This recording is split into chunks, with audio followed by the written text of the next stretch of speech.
Hey everyone, today we're going to tour this small fixer-upper I just acquired. This is a 3-bedroom, 2-bath, 1,000 square foot house, and the nice thing is we can actually do a budget renovation because the condition is not terrible. Today I'm going to show you how we can save money on this renovation, and make sure you subscribe to the channel so you get notified when this project is completed and the after video is up.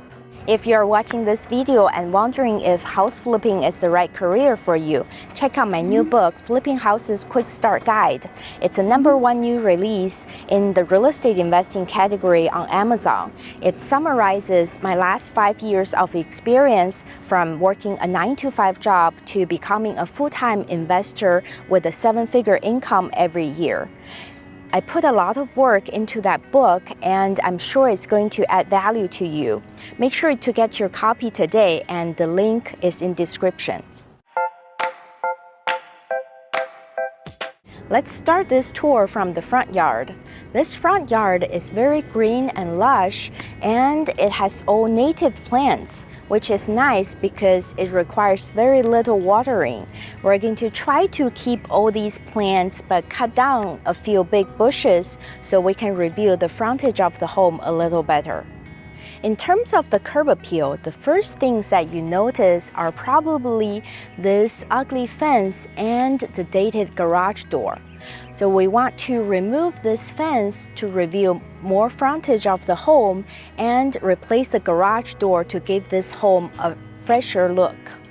After you remove this fence, you are going to see that there's no plants at the entrance of the home.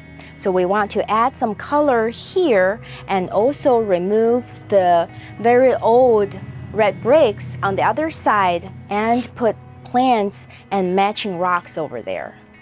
As you get closer, you can see that the home is well kept. We have a newer roof, newer windows, and the stucco is in good shape.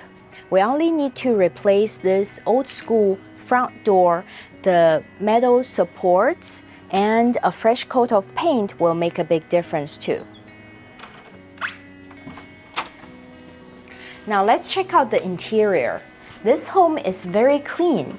It's mostly original with some minor updates here and there. In this living room, we're going to remove the popcorn ceilings, and we're going to freshen up this brick fireplace. It's so cute that the previous owner left me this note. It shows that how much they love this home, and of course I'm going to take care of it and make it pretty. We're also going to replace this carpet with vinyl floors, and it's going to make the home look a lot more modern. I was pleasantly surprised when I saw this kitchen. It was clearly upgraded not long ago. The cabinets are of this white shaker style that's popular right now, and we can definitely keep them. We're going to add some modern cabinet pulls, and we are also going to replace the countertops and the white appliances. We're also going to add recessed lights and replace the linoleum floors, and once we're done with the kitchen, it's going to look a lot better. You probably have noticed the furniture and other items left behind by the previous owner. That's a convenience that offered to them to take care of anything that they don't want anymore. It makes their move easy and hassle-free. A nice feature of this house is this large bonus sunroom. The house is only 1,000 square foot, so this space really adds a lot of functionality. You can use it as an office or a family room. It has a space heater and a window AC that keeps it comfortable all year round. So in here, we want to make it look more like part of the house. We're going to paint the interior, replace the carpet with vinyl planks, and we're going to add some lights in the ceiling. There's a slider here on the side that gives you access to the backyard. I think this space can really be a selling point of this home. This guest bathroom is clean and well kept. We've seen a lot of these small square shower tiles in older homes.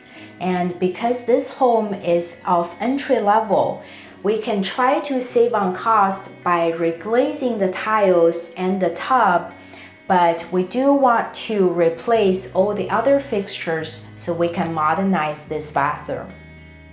There are 3 bedrooms in this home, and this is the smallest of the 3. It feels very dark in here because of the popcorn ceiling and the dim ceiling light. We're going to remove the popcorn ceiling and replace the light, and we will also repaint the walls a neutral color and replace the dark brown carpet with vinyl planks. The second guest bedroom is painted this bright yellow color. We need to replace this older window here and add a closet door on this side. The master bedroom is slightly bigger than the 2 other bedrooms, and we have a similar scope of work. We are going to remove the popcorn ceiling, add a ceiling light, repaint the room, and replace the carpet. The master bathroom is compact. Similar to the guest bathroom, we're going to replace all the fixtures here and try to salvage the shower tiles. This backyard has been well maintained. It has nicely designed landscape and hardscape, and it doesn't require a lot of work. We're going to power wash and paint this pergola, trim off some of the dead bushes. And the biggest eyesore in the backyard is this large shed. It's blocking a lot of the view, and we're going to remove it and use this space either as additional patio space, or we could put sod all the way around the corner. Because this is on a corner lot, it actually has a very big side yard that can be utilized as well, which is really nice. After showing you the main scope of work, let's take a look at the layout of the home and talk about the numbers. This is a typical entry-level home in the Bay Area. I've done a lot of small entry-level house flips like this one, and I really like flipping small and basic homes because they have the biggest buyer pool and are always in demand. I'm also very familiar with the area. The location of the home is desirable as it's close to a few big tech companies, yet the price point is still affordable. I purchased this home for around $1 million, and I plan to put about $80,000 into the rehab, which is on the lower end because the home is in decent shape and we're able to save some finishes. The after repair value is $1.4 million conservatively. I say conservatively because homes in the area were selling for $1.6 million at the peak of the market, and I discounted the resale value to factor in the potential shift in the market. This approach helps me reduce risk significantly, and it gives me a peace of mind. The home is going to get a serious makeover in the next couple of months. Subscribe to the channel to see the after video once the renovation is complete. Thank you so much for joining me on this fixer-upper house tour. If you enjoyed the video, smash the like button below and subscribe to the channel. Don't forget to pick up a copy of my book, Flipping Houses Quick Start Guide, available on Amazon, linked in the description below. Thank you so much for watching. See you next time.